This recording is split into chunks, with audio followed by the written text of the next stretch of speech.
Aloha mai kako. My name is Dr. DR.O'NEILL. I'm a professor at the University of Hawaii at Manoa in the College of Education in the Department of Curriculum Studies. And my deepest passion in my work is the creation and development and learning from and with the STEM squared framework. So I've spent the last 11 years developing this framework, making sense of it with some really wonderfully inspiring thought partners from a lot of worldviews and perspectives. And I'm just really so excited and honored to learn that you all are finding your own meaning and understanding in STEM squared and building projects and experiences and learning experiences using this framework. I'm uh, sort of beyond words excited to learn what's taking place. And I thought what I would just do is share a quick introduction to STEM squared as a framework because it has a lot of layers, and those many layers take some time to unpack. So I won't unpack all of them in great detail here. Perhaps that can come in future conversations and experiences. But I wanted to give a little bit of an introduction to the framework as a whole, and then I'll share some examples of how some educators here in Hawaii, I'm on the island of Oahu, are using the STEM squared framework. So I am going to go back to my PowerPoint real quick and move to, so that the first thing that is really important to know with the STEM squared framework is that it fundamentally is meant to center place the places that we're learning in. So and the people in that place, which is what sense of place has a part to do about. So when we start presentations or share about STEM squared in other spaces, we like to honor the place that we're coming from. And for me, that's the University of Hawaii at Manoa. Manoa is a valley um, on the island of Oahu. It's actually pictured in that slide that you can see. So Hawaii generally, Oahu for sure, is a series of valleys and ridges. So lots of mountains and then lots of valleys. And this is an oli. It's a chant that's explaining the Valley of Manoa. So I'll do this oli, and yep, that's what will happen. So Velina Manoa Ikalehua Aloha Aloha Ua Tuahine Mailuahine a Iwaikiki Kia Ike Kaukani Kaninona leo eo kama aina aloha e manoa e. So it's a welcoming to Manoa and explaining the rains, the tuahine in that second line, um, is a type of rain. Native Hawaiians are brilliant and have names for all of their rains, all of the winds, and the names describe the patterns, what they do, and how they function in the ecosystem. Um, this Ole also describes what the ahupua'a of Manoa, the land area of Manoa, um, the ahupua'a it runs through. So back in the valley of Manoa, and then all the way down to the shoreline and the beaches of Waikiki. Um, and then it talks about hearing to Leo the voices, the voices of the people, the Kama'aina, the locals of the space. Um, so that's a really brief translation, and I want to first recognize that I myself am not Native Hawaiian. What I have shared is uh, knowledge that I am grateful that friends and colleagues and mentors have been willing to share with me. And so, what I also want to say is that is not the deepest deconstruction of that Oli. It is a very surface level explanation to where my growing knowledge is right now. But I thought it might be important to situate, where I'm coming from uh, for how we build this STEM squared framework, because sense of place is so foundational in the work itself. Uh, but but but if you're interested in learning more about Velina Manoa, and also know that it would traditionally be done 3 times. But to spare you my not very good Oli voice, I've only done it once, but it would traditionally be done 3 times by a group of people or a person welcoming you to the space of Manoa.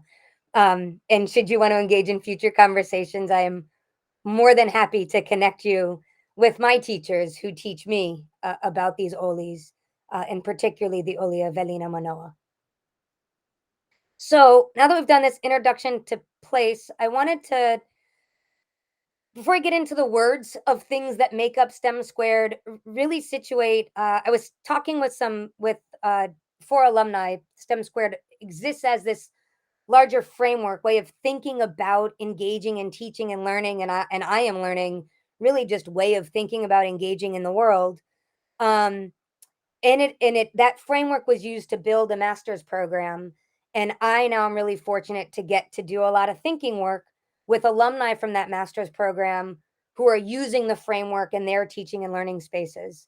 And so we were having a conversation a couple of months ago that when you take away all of the pillars and the language that builds STEM squared, the things that I can put on a website, or in a flyer kind of things.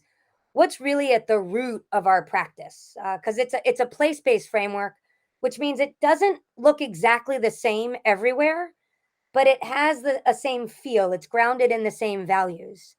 And so through this conversation, it was over several days, we came to really 3 core questions. And all of these, uh, all the people I was talking to, they're based in Hawaii. And so we were thinking very much through the lens of being in this place of Hawaii. Um, but we came up with 3 really core questions to our practice. And so the first question is ova oi. And ova oi, it's that's Olelo Hawaii. It's Hawaiian language, and it has, like much of Hawaiian language, has a lot of layers in translation. The layers in translation, for that sentence in our space, is thinking about, where is your water? I mean, the water that you drink. Where does that come from? Where is the water that feeds the earth, the aina, the land around you? But also, we all need water to live. And so it's also a piece about, where do you come from, right? So, quite literally, where's your water and what's your water source? Because that's key for sustaining individuals in communities, in ecosystems, and societies. But that also draws us to, where do you come from? What's your place? So for me, I would say I'm originally from Washington, D.C., in the United States. There's a longer journey that gets me to Hawaii, but 14 years ago in 2008, I moved to Hawaii, and have been grateful to learn from the place itself, from the aina of Hawaii, and the people in this place. And that's roughly when the journey of creating the STEM squared framework began. And then that third question that's embedded in that ova oi is, um, who are you? Like, you as a person. And those 3 questions really do get to the heart of sense of place. The next question that we agreed that we ask each other, that we ask ourselves, that ground us, is, how is your place, culture, history, and community driving and sustaining your curriculum? So, how is it at the center of driving what it is that we're doing, and the content that's being covered, and the projects we're engaging in? And we call them community partners, people that we work with, often outside of the school space, to engage in community based projects. And then the third question we ask ourselves is, how do you leverage the knowledge? How do you leverage the knowledge forms? We talk about that as identities, ways people see themselves, and experiences, and this is another Olelo Hawaii, Hawaiian language term, oiwi. And oiwi is, it's people native to the place. So how are you, in the work, how are you drawing on the knowledge of the people who are from, embedded, the knowledge sources of the places that you're in, to drive, for us, STEM content, but really to drive learning, in situating the content learning in a deeper meaning connected to the place. So we start with those three questions, and that's pretty new information. That one we really only worked out September, maybe sometime middle of September. A series of great conversations led us to figuring that out, and that's a lot of how STEM squared functions. The network meets in various organic fashions and has a series of great exchanges and collaborative, what I call thought partnering or thought partners, and we come up with questions like those. So in the next little bit of this presentation, I'm just going to give you a brief introduction to the framework, all of its pieces, and then show you a little bit of the mo'olelo, another olelo Hawaii, another Hawaiian language term, which is stories, histories. So a little sharing of how some educators are using or implementing the framework in the field in their teaching and learning spaces. So the framework itself comes in, it has three parts, and the three parts of the framework are uh, theory, which it tends to be driven by research, research articles, our meaning making of those research articles, and our own studying of the STEM squared framework and how it is being implemented in various places, um, but also the research and knowledge that came before us, both academic research and very culturally based, place based research. And so far for us, that has meant um, engaging with cultural practitioners, Native Hawaiian cultural practitioners, the knowledge bearers of this place. It is a pedagogy. So it's a way of being, a practice of being, originally designed to be a practice of being in teaching and learning spaces in classrooms. And over the last 11 years, I've figured out that everywhere is a teaching and learning space. So I'm starting to figure out it's really just a way of trying to be. And then the last piece is a network. And that's the I mean, really, a professional learning community is the education jargon for it, but it's larger than that because it's not. It's an organically forming structure of people from a variety of backgrounds and experiences, um, who engage with the framework and making sense of the framework and implementation of the framework in their places, and from each other we get to learn. An important piece to know about these three parts is that so I think of this in terms of uh, what Manulani Myers, who's an amazing scholar from Hawaii, um, but what she coined as Hawaiian hermeneutics. And Hawaiian hermeneutics has three parts to it that can't be separated. And those three parts exist in the form of body, mind, and spirit. And there's a larger explanation to all of that I'm happy to engage in with those that are interested at some later date. But Hawaiian hermeneutics sees the world existing in this trilogy. And when working with Manu to look at the STEM squared framework, she helped me to understand the framework is grounded in a trilogy where the research is the mind, the pedagogy is the body, and the network is the spirit. And these three pieces, if you think of all these three pieces, like you take a a pane of glass, a piece of glass, and you shattered it on the ground. If you picked up that a piece of shard of that glass, all three parts would be in every single shard. So they're inseparable. They're dynamically engaging with each other.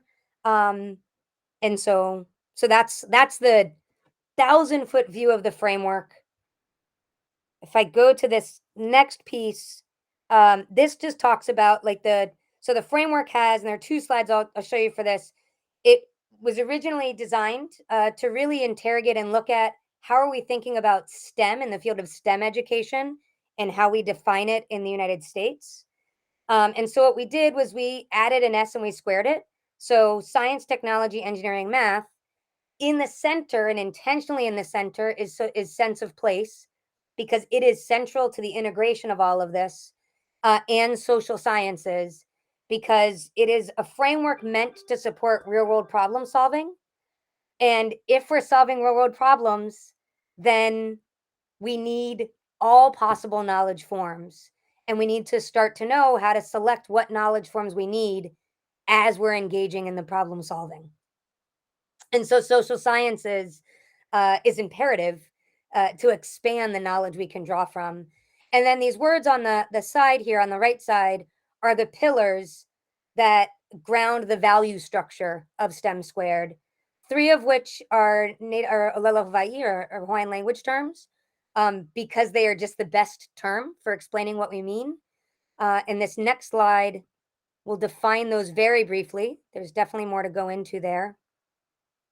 But so mo'olelo are stories. Native Hawaiian culture is an oral tradition, like many indigenous cultures, many indigenous communities. It was originally grounded in an oral tradition.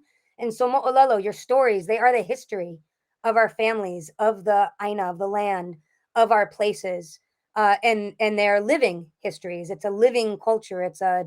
And so these mo'olelo are both the lessons we learn from the past, the knowledge we build in the present, and what we're building for, what we're hoping to see for the future. So within Mo'olelo exists this past, present, future idea. A'o, I'll borrow Manu Meyer's explanation of A'o, is she does something like this and says A'o, A'o. And it means to teach and learn in a reciprocal relationship, that at any one moment, everyone is both the teacher, has something to teach somebody else, and they are a learner. So the teacher also learns from their students.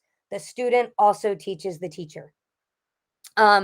Advocacy is a grounding pillar that really is about learning about the places where you're in, figuring out what you care about, and then what do you want to protect or fight for. And then how do you do that? What knowledge is needed? What people are needed? So advocacy, and then sense of place, we think of as an identity construct. I explained it a little bit earlier, but how I see myself in a place, and how I perceive others see me in the place, drives both how I feel in the physical location I'm in, but also the kinds of actions I'll take, the kinds of questions I'll ask, the kinds of risks and challenges and thinking I might engage in, or the ways I think I might need to participate to kukua to help.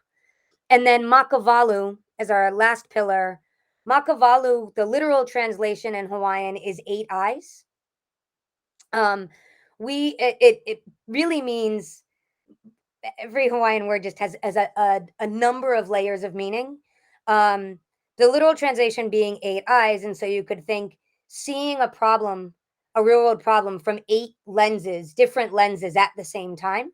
So not just how you see it, but trying to see how others in that space might see that problem.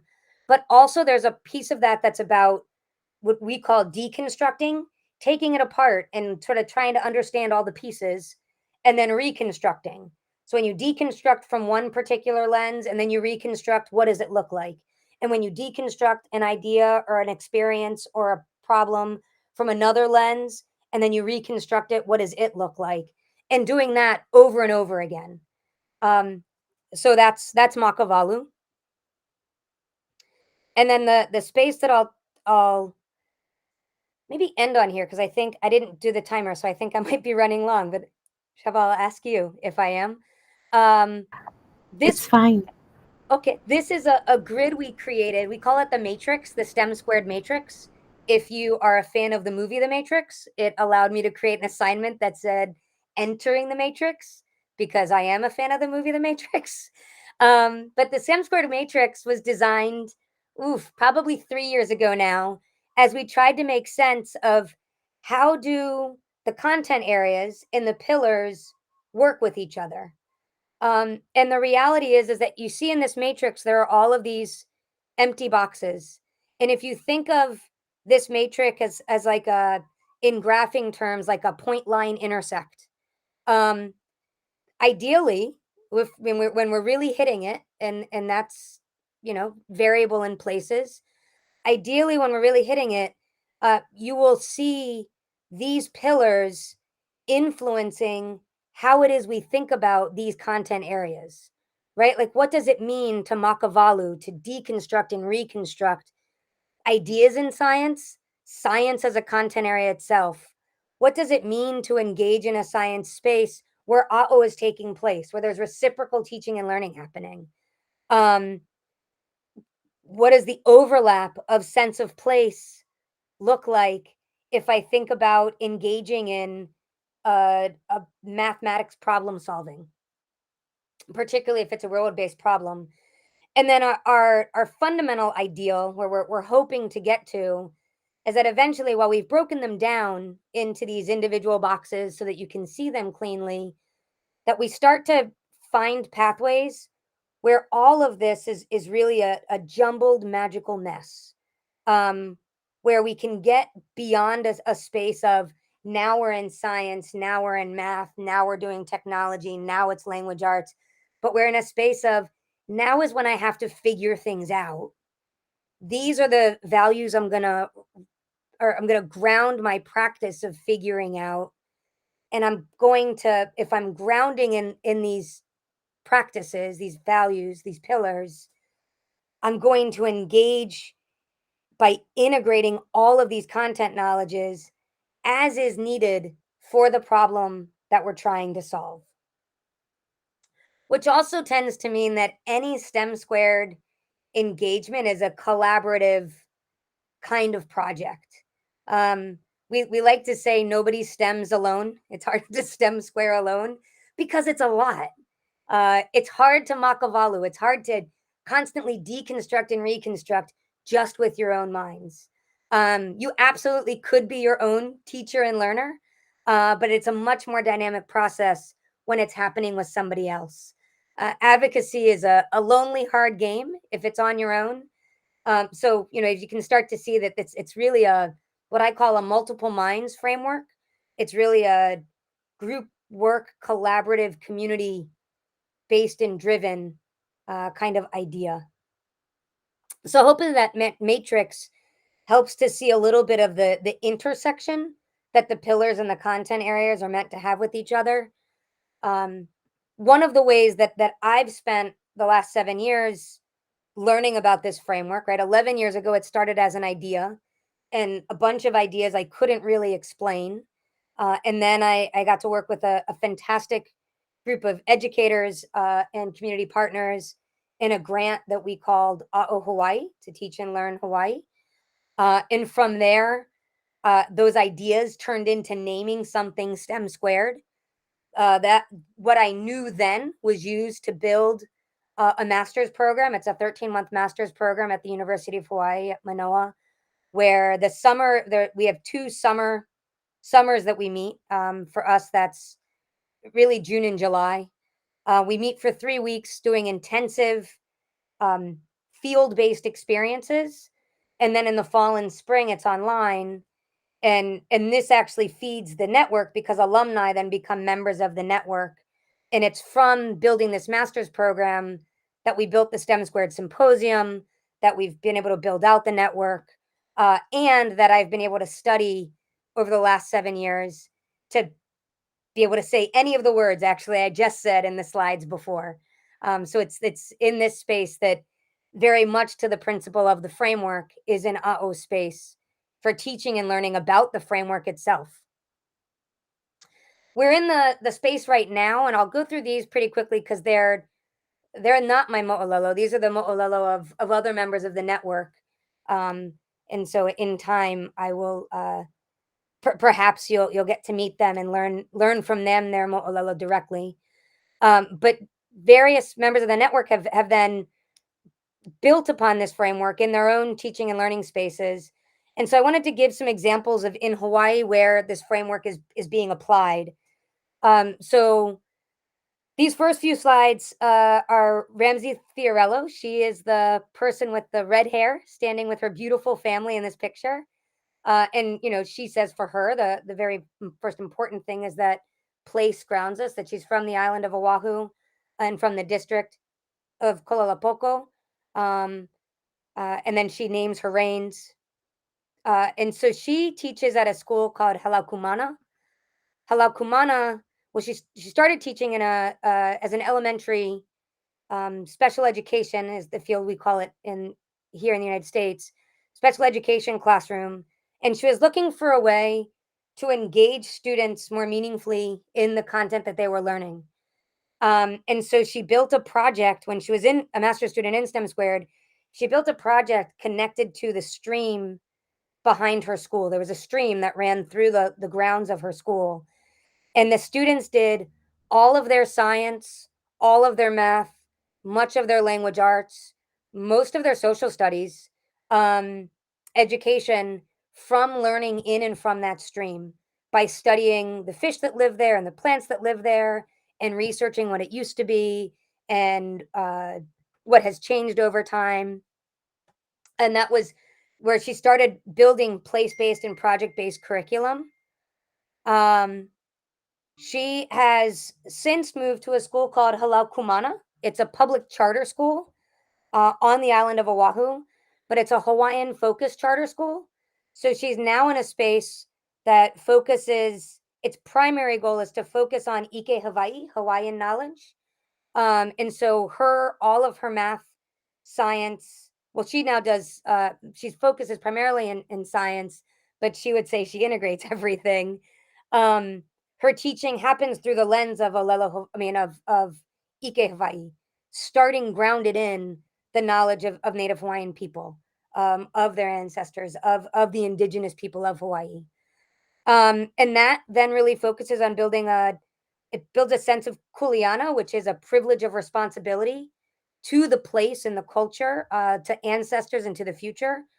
It builds relevance, is what she argues, to the content, um, and reinforces the values of the students' families,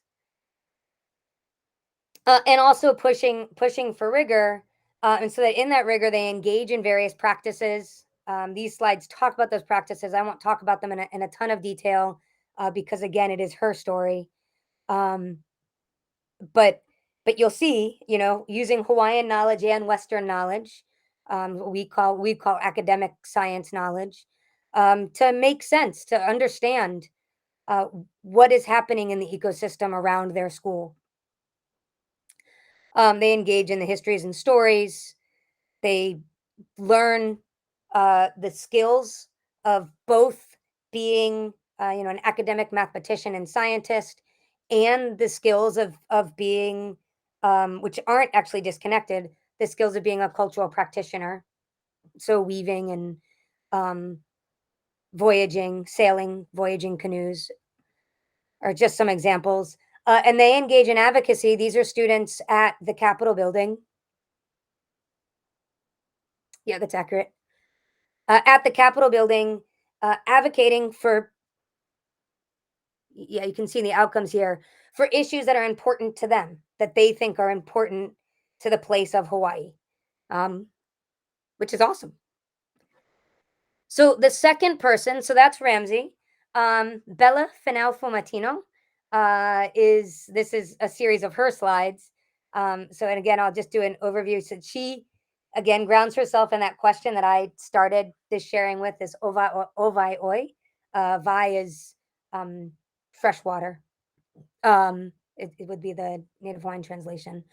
But so she grounds herself in ova oi, that question. And so she is from, this is a picture of the place she is from in the elementary school she went to. Uh, and then this is where she teaches. This is Kaneohe. It is, in fact, just that beautiful.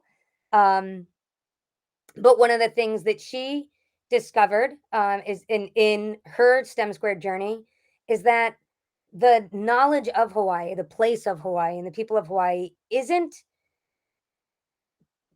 um, explicitly present in education in Hawaii, in the content that we teach. And so that became a goal of hers. She is, well, now she's a curriculum coach. When at the time that she's sharing about here, she's a classroom teacher at an elementary school, and she found a community partner. This brilliant man named Uncle Mark.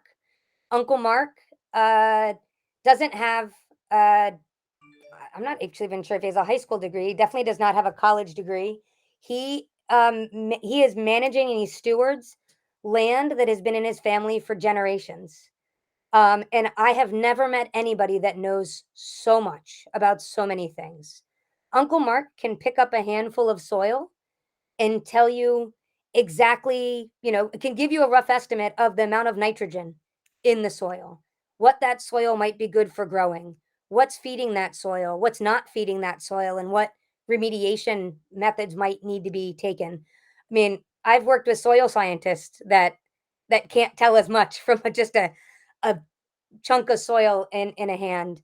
And so Bella made connections with Uncle Mark, and they got into some conversations. And she started taking her students to his farm, his land that he cares for, on what we call learning journeys. Learning journeys are experiences that take place over a long period of time, where these students go to Uncle Mark's farm every single week, at least once a day, at least once a week, sometimes more than once a week, and they learn all of their content information by engaging with this place, this farm, and Uncle Mark. And then they, of course, supplement that in back in the classroom when they do projects for, things that the farm needs. So, for example, a student, for a science fair project, a student remembered that Uncle Mark had talked about wanting there to be electricity on the farm. Right now, there isn't any, and but they have a lot of streams that have fast moving water. And Uncle Mark had said something at some point to this sixth grader, to this young man, that you could use the energy from the water to make electricity. And so he started researching that. And, yeah, and he and one of his other friends got together and they did this water wheel project to build a wheel to power to funnel water to to create and collect electrical energy from the water sources that were already moving through Uncle Mark's farm.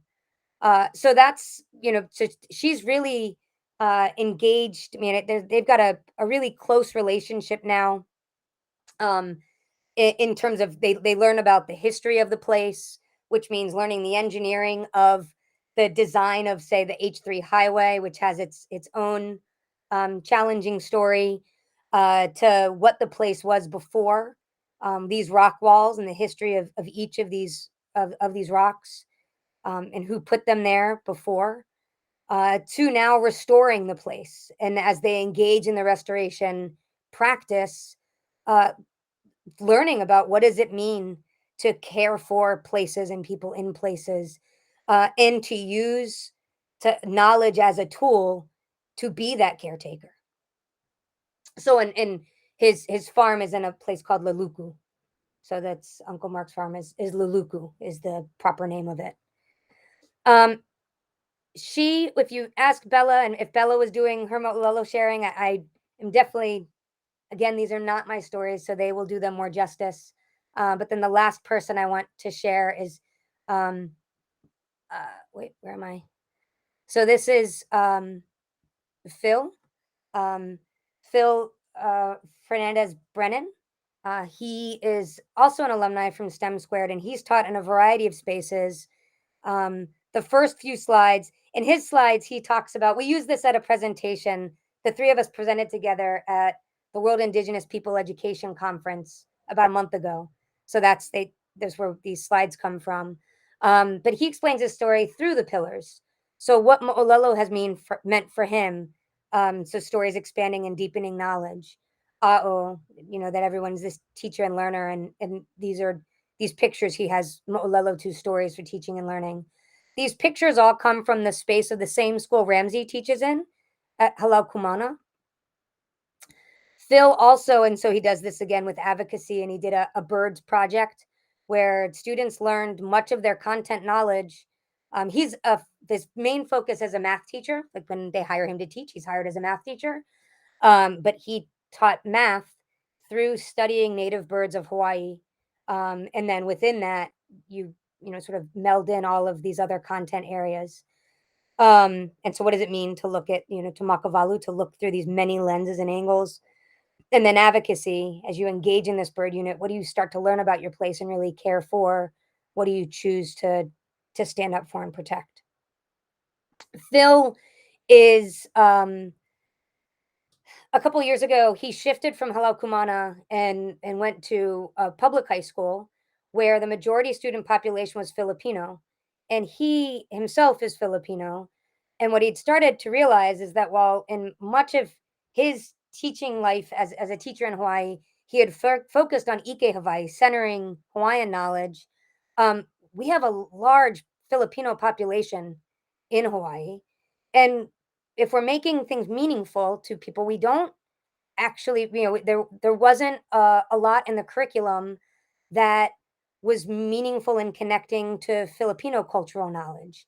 And he thought, as a Filipino, as he is Filipino and connected with his culture, that that was something that needed to be addressed. And so he really started looking at what does it mean to apply this STEM squared framework. I'm going to skip a couple slides here, but to apply this STEM squared framework with some other frameworks. I think it's really important to know that he pulls from a lot of spaces. This idea of ethnomathematics and ethnic studies, and culturally sustaining pedagogy, and this idea of liberating pedagogies, but pulling from those spaces, starting to think about what does it mean, if I start to think about including the stories, of Ilocano people, in the history of Ilocano people, in this space of Hawaii.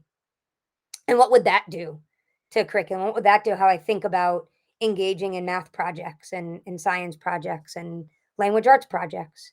And so he sort of shifted his cultural focus, what he was embedding as the sense of place he was drawing from, and that actually sent him to another school. He's now teaching at a middle school, in an area on Oahu called Eva Beach, that has a very high Filipino population, student population, or and particularly an Ilocano people population. And that's where he is on his journey. This is a new stage in the journey for him. And what I think is truly fantastic about it, and what I think Phil is emblematic of, is that engaging with STEM squared as a framework is a journey.